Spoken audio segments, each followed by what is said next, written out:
Olá, quinto ano!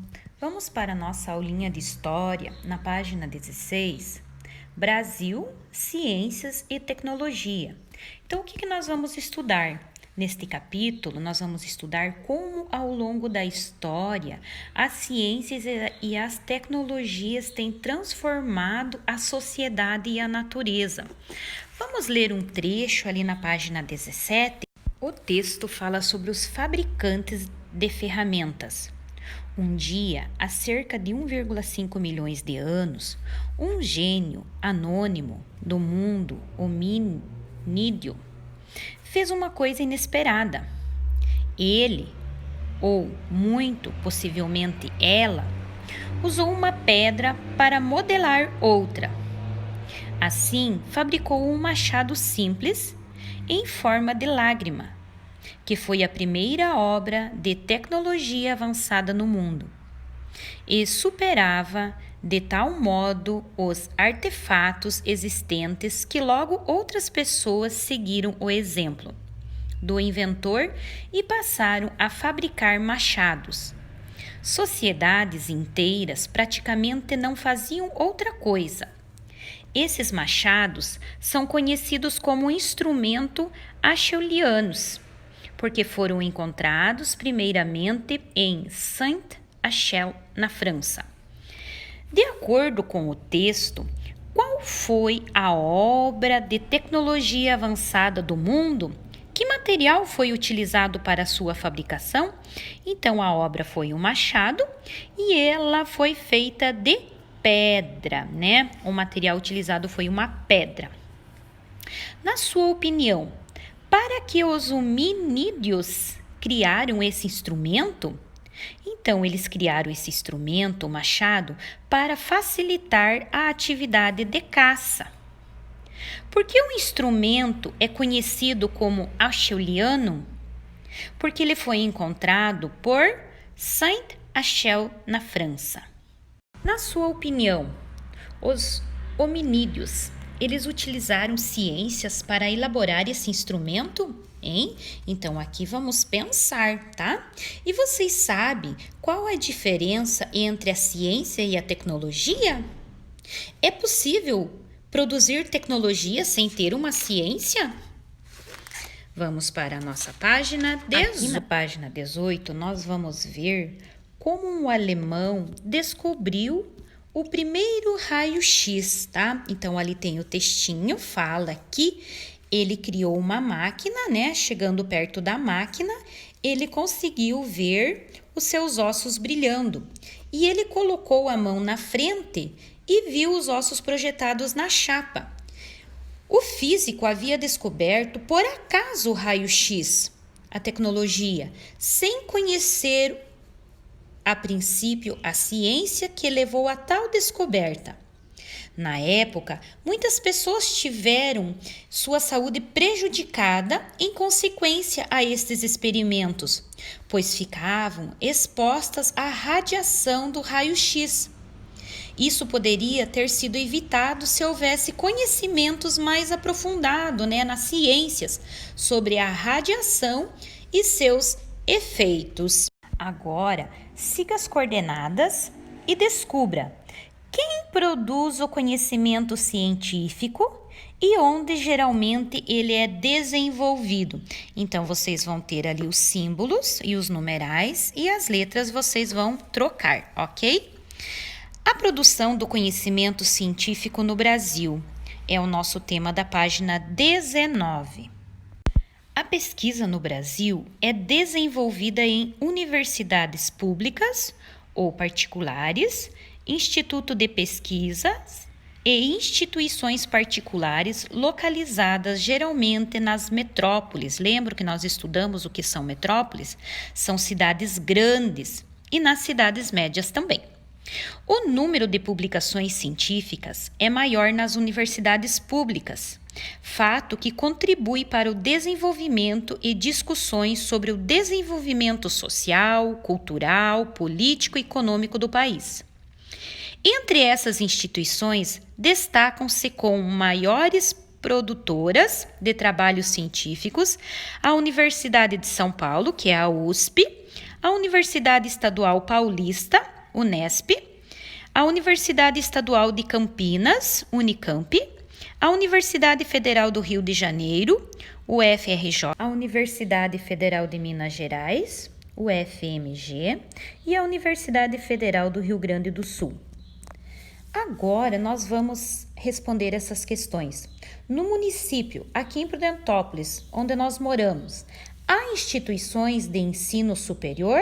Então, vocês vão perguntar para o papai, para a mamãe, vão se informar se aqui existem instituições de ensino superior. Em caso afirmativo, essas instituições, elas são somente públicas, somente particulares ou públicas e particulares? Vão registrar o nome de uma faculdade, de uma universidade pública, situada no lugar onde você vive. Caso o município não tenha uma instituição, você pode escrever a universidade situada na cidade próxima, ok? Então, geralmente, aqui os estudantes, eles se deslocam para Guarapuava, para Irati, para Ponta Grossa. Então, essa cada um vai responder porque é pessoal, beleza? Na pré-história foram desenvolvidos instrumentos e técnicas de sobrevivência. Desde então, objetos rústicos de caça, pesca e coleta e o domínio do fogo, técnicas de cultivo, de armazenamento de água e entre outras conquistas, elas revolucionaram a relação entre a sociedade e a natureza. Hoje, a sociedade se dispõe de diversos recursos científicos e tecnológicos aplicados nos setores da economia e nas diversas variadas atividades do espaço rural, urbano e na integração de ambos. Vamos ver algumas tecnologias cada vez mais comuns no nosso dia a dia. A primeira que nós temos é a palavra biotecnologia. Essa palavra ela é grega, que significa bio, vida, tecnos, técnicas e logos, conhecimentos. A biotecnologia é a aplicação de conjuntos de conhecimentos químicos, biológicos e de novas tecnologias nas áreas de saúde, de alimentos, de produtos químicos e ambientais. O Brasil tem mais de 730 indústrias de biotecnologia. Deste total, cerca de 360 concentram-se nas 6 cidades: São Paulo, Rio de Janeiro, Belo Horizonte, Ribeirão Preto, Porto Alegre e Viçosa. Quais dessas cidades que a tia falou são metrópoles? Circule elas ali no texto. Então, grande metrópole é São Paulo, Rio de Janeiro, Belo Horizonte e Porto Alegre. Vocês podem voltar lá no mapa atrás e dar uma olhadinha, ok? Próximo agora que nós vamos falar é sobre monotecnologia. O que vem a ser monotecnologia? Monotecnologia é o ramo da tecnologia que busca manipular partículas muito pequenas, invisíveis a olho nu. De maneira geral, a monotecnologia está presente em aparelhos eletrônicos, em equipamentos cirúrgicos e entre outros. O outro ramo é o ramo da robótica. Robótica é uma tecnologia que inclui mecânica, eletrônica e computação de sistemas automatizados.